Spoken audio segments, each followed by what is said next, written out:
যাদের নাকি ব্যক্তি দলীয় স্বার্থকে অগ্রাধিকার দেয় দেশের চেয়ে, মানবতার কল্যাণের চেয়ে, আমাদেরকে সিঁড়ি বানিয়ে ওরা ক্ষমতার মসনদে উঠে তারা এই সুন্দর দেশটাকে 5 বার দুর্নীতিতে চ্যাম্পিয়ন, চোরের দিক থেকে ফাঁস বানিয়েছে। ওই স্বার্থন্বেষী মহলদের আর আমরা সিঁড়ি হিসাবে পরগাছা না হই।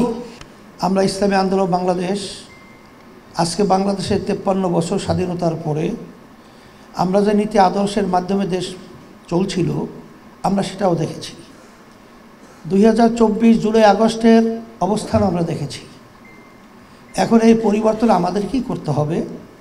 এখন পরিবর্তন যে করব, আমি আপনাদের সামনে যে আয়াত শরীফ তেলাওয়াত করেছি যে পানীয় ভাগে এবং স্থলভাগে যত বিপদ আপদ মুসিবত তোমাদের নিজেদের হাতের কামাই। আমাদের কাছে যেটা প্রমাণিত এবং যাদের মাধ্যমে দেশ পরিচালিত হয়েছিল মানব রচিত তন্ত্রমন্ত্রে, আবার নতুনভাবে তাদের থেকে আবার দেশের উন্নয়ন এবং আমাদের কোনো কল্যাণ, এটা কোনোদিন চিন্তা করাও যায় না, চিন্তা করা ঠিকও হবে না। সেই হিসাবে আজকে 5ই আগস্টের পরে আপনারা দেখেছেন বাংলাদেশের বেশিরভাগ মানুষ এখন তারা বলছে যে আমরা অনেক শাসন দেখেছি, কিন্তু ইসলামের শাসন, ইসলামের নীতি আদর্শ বাস্তবায়নের যে শান্তি সুফল কুফল এটা আমরা দেখি নাই। এখন বেশিরভাগ মানুষই চায় যে তারা ইসলামের পক্ষে একটা অবস্থান তৈরি হোক এবং সে অনুযায়ী দেশ চলুক। সেই হিসাবে আপনারা জানেন যে বাংলাদেশের ভিতরে যে ইসলামের দলগুলো রয়েছে, সমমনা দল, আমরা সবাই আলহামদুলিল্লাহ নির্বাচনের সময় যেন ইসলামের পক্ষে একটু বাক্স পাঠাতে পারি, এই চিন্তা, এই উদ্দেশ্য নিয়ে আমরা কিন্তু বিভিন্ন পর্যায়ে কাজ করতেছি এবং বর্তমানে চলমান রয়েছে। আলহামদুলিল্লাহ দোয়া করতে থাকেন, আল্লাহ যেন কবুল করে।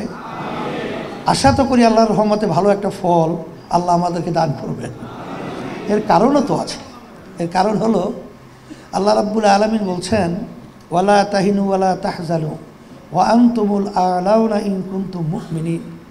তোমাদের চিন্তা ভয় নেই, তোমরা বিজয় হবে যদি মুমিনের চরিত্র অর্জন করতে পারো। আজকে আমি বলছিলাম ইসলামী আন্দোলন বাংলাদেশ আমাদের লক্ষ্য উদ্দেশ্যটা আমরা জানি, তারপরেও বলছি 1987 সালে এই দলটা প্রতিষ্ঠিত হয়েছে, কিন্তু অদ্যাবধি পর্যন্ত আমাদের দলীয় মার্কায় কোনো এমপি এখন পর্যন্ত সংসদে যায় নাই। এ না যাওয়ার পিছনে কারণটা কি? আমাদের সাংগঠনিক দুর্বলতা, না আমাদের লোকবল নাই, না আমাদের সমর্থন নেই? তা না। আসল মূল ব্যাপার হলো আমরা আর ওই বিভিন্ন যাদের নাকি ব্যক্তি দলীয় স্বার্থকে অগ্রাধিকার দেয় দেশের চেয়ে, মানবতার কল্যাণের চেয়ে, তারা বারবার আমাদেরকে বিভিন্ন মুখরোচক সুন্দর সুন্দর কথার মাধ্যমে আমাদেরকে অনেক আশা আকাঙ্ক্ষা দেখিয়ে আমাদেরকে বারবার তারা ব্যবহার করেছে। আমাদেরকে সিঁড়ি বানিয়ে ওরা ক্ষমতার মসনদে উঠে, আসলে বাস্তবতা আমরা দেখেছি তামাম দুনিয়ার মধ্যে একবার দুইবার নয়, তারা এই সুন্দর দেশটাকে 5 বার দুর্নীতিতে চ্যাম্পিয়ন, চোরের দিক থেকে ফাঁস বানিয়েছে। কত মায়ের কোল খালি হয়ে গেছে।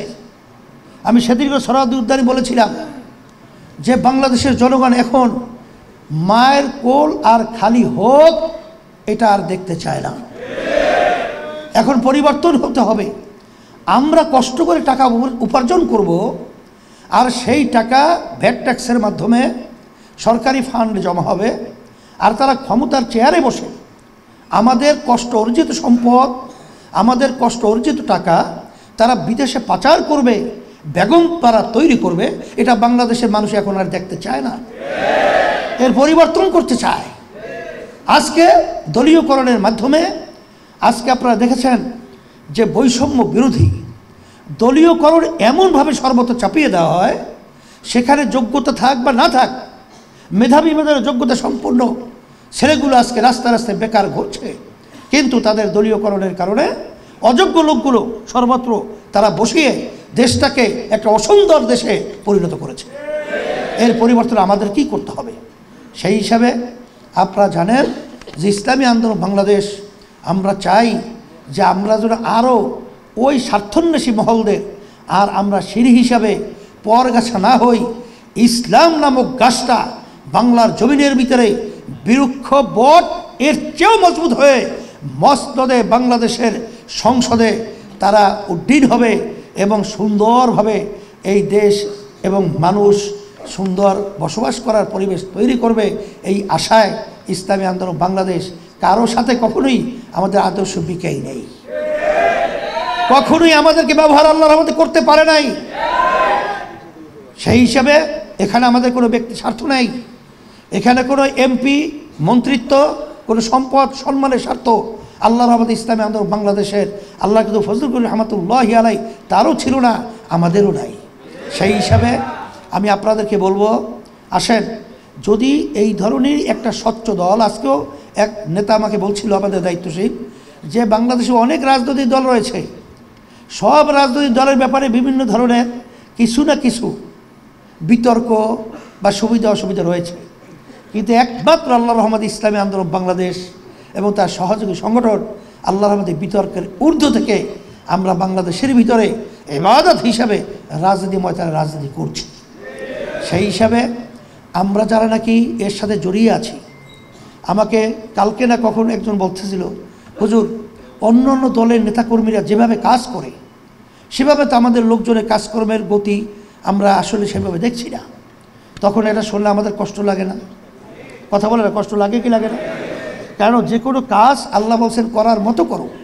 তা সেই হিসেবে ঢাকা দক্ষিণ এটা কিন্তু দাদা রহমতুল্লাহি আলাই, আব্বাজান রহমতুল্লাহি আলাই এবং ইসলামী আন্দোলনের কেন্দ্রীয় অফিস সহ সর্বত্র এই জায়গাটা একটা আমাদের বলতে গেলে মজবুত অবস্থান, কিন্তু সেখানে কাজের গতিটা কিন্তু আরও বাড়া দরকার। এটাকে আমি আপনাদের কাছে যে দাবিটা করছি, এটা কি অমূলক না, ন্যায্য না অমূলক?